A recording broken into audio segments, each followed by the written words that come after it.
Good morning, good afternoon, and good evening all. Welcome to the third lecture from the fifth module. In this lecture, I am going to discuss about the staffing function of management. Actually, staffing is the function of management in which an organization will appoint required number of employees and managers to the various positions in the organization structure.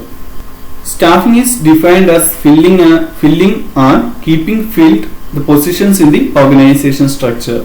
It includes the identification of workforce requirements, inventorying the people available, and recruiting, selecting, placing, promoting, appraising, and training. According to Coons and O'Donnell, the managerial function of staffing involves managing the organization structure through proper and effective selection, appraisal, and development of personnel to fill the roles designed into the structure. That means staffing function of management deals with the selection, placement, training, and maintenance of employees in the organization. The essence of staffing is the placement of the right man on the right job at the right time. An organization needs to ensure that they are appointing the right person or the right individual to the right job at the right time. Then coming to the different stages of staffing. The first stage of staffing is start from manpower planning. Actually, manpower planning means the planning about the human resources requirements of the organization. In this process of manpower planning, an organization will try to identify the existing manpower capacity and evaluate or compare this existing capacity with their future requirements for the human resources. If there are any kind of deficiencies identified by the organization, then they will go for recruitment of the employees to the organization. Manpower planning involves two stages. The first stage is concerned with the detailed planning of manpower requirements for all types and levels of employees throughout the period of the plan.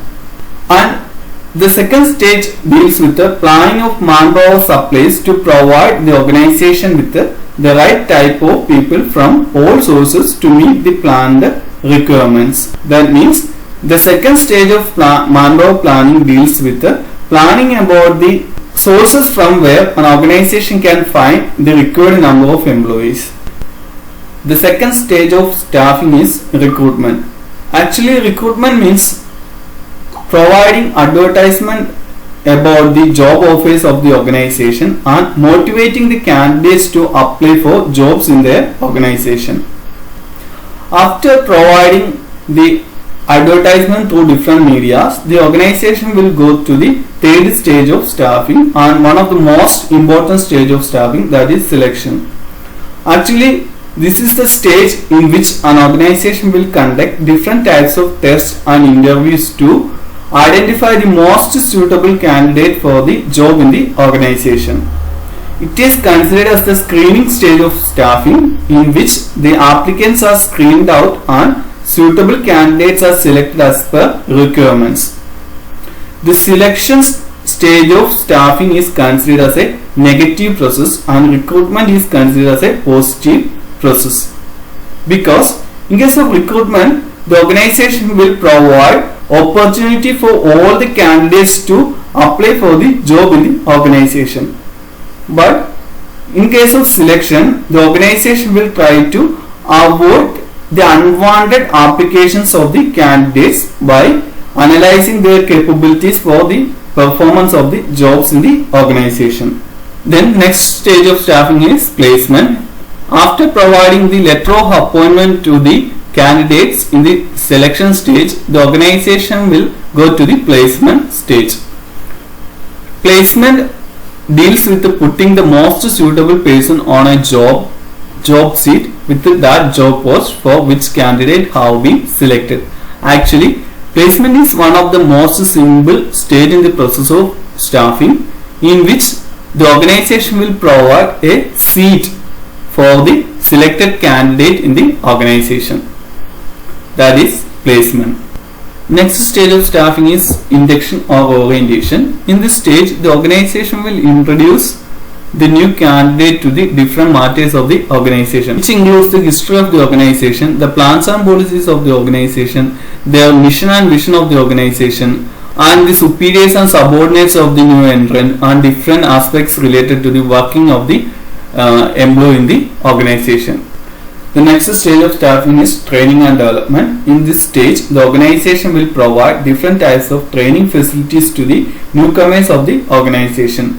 The training facilities will help the employees in the organization to improve their capabilities for the performance of the assigned duties. And it will also help the employees to increase their potential for promotion and advancement in the organization. Then next stage of staffing is compensation. In this stage, the organization will prepare a suitable payment system or a remuneration system for the employee in the organization. Remuneration payable to every employee in the organization should be based on their contribution to the attainment of organizational objectives.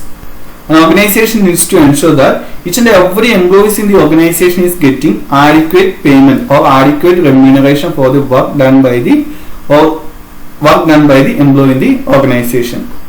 Then the next stage of staffing is integration and motivation. In this stage, the organization will try to induce or to inspire the employees to give their best contribution to the attainment of organizational objectives. Then the ninth stage of staffing, that is promotion, demotion or transfer. Actually, this is the stage at which the organization will provide the promotion to the employees of the organization. A promotion means placing an employee at higher levels, carrying more remuneration and better facilities. The next stage of staffing is employee welfare. In this stage of staffing, the organization will provide different type of welfare activities, welfare services to the employees in the organization. That may be in the form of health protection, industrial safety, recreational facilities, subsidized food and housing, and schooling for the children, etc. It will help an organization to maintain and motivate employees in the organization. Then coming to the next stage of staffing, that is performance appraisal. Actually, performance appraisal means evaluation of the performance of the employees in the organization. In this stage, the organization will conduct a systematic assessment of the performance of the employees. They are doing performance evaluation to identify or to find out the potential of the employees for growth and development. And coming to the last stage of staffing, that is human relations. In this stage of staffing, the organization will provide plenty of opportunities for the employees and managers in the organization to create good human relations with each other. Okay, these are the stages of staffing. Out of these stages, you need to study detailed about the recruitment and selection stage of staffing. Okay, thank you.